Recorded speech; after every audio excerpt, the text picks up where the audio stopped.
Welcome to the state of Ohio. I'm Karen Kassler.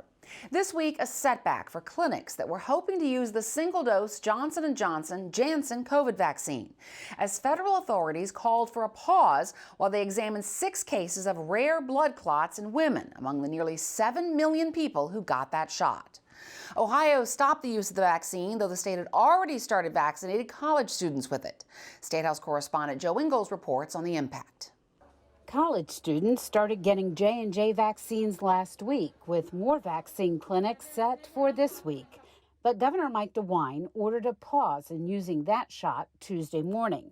That will give federal officials time to recognize, report, and manage the 6 cases of rare blood clots in women 18 to 48 years old who had recently received the vaccine.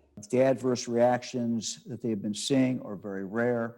They have 6 known cases among 6.8 million Americans who have received this type of a vaccine. For some perspective, that's a 1 in 7 million chance of death and a 1 in a million chance of complications.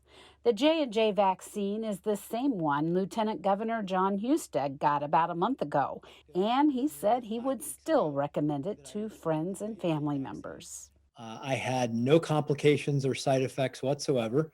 We had a number of members of staff here who had the vaccine. None of them had complications or symptoms that were negative. DeWine says many college students were able to get the J&J variety at 63 public and private universities before the pause.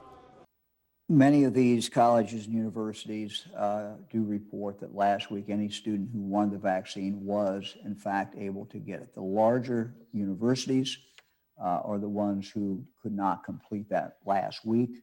DeWine says those colleges and mass vaccination clinics who have the J&J vaccine are being asked to store them until they're given further notice. He says those clinics that want to continue vaccinations can do so with the other 2 options.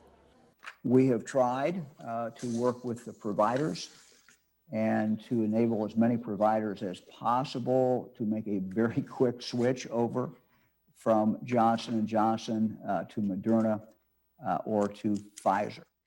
And DeWine says for the most part, many are doing just that, with only 8 clinics deciding to pause all shots this week.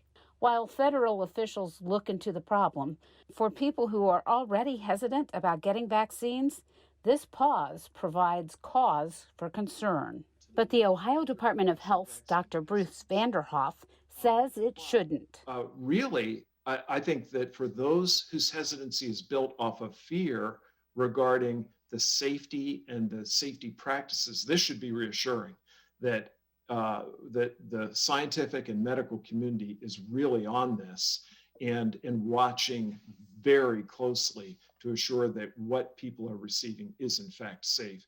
Vanderhoff says anyone who received the J&J vaccine in the past few weeks should be alert for a bad headache, aches in lower extremities, nausea, and vomiting. And if those symptoms occur, he says patients should consult their doctors. Jo Ingles, Statehouse News Bureau.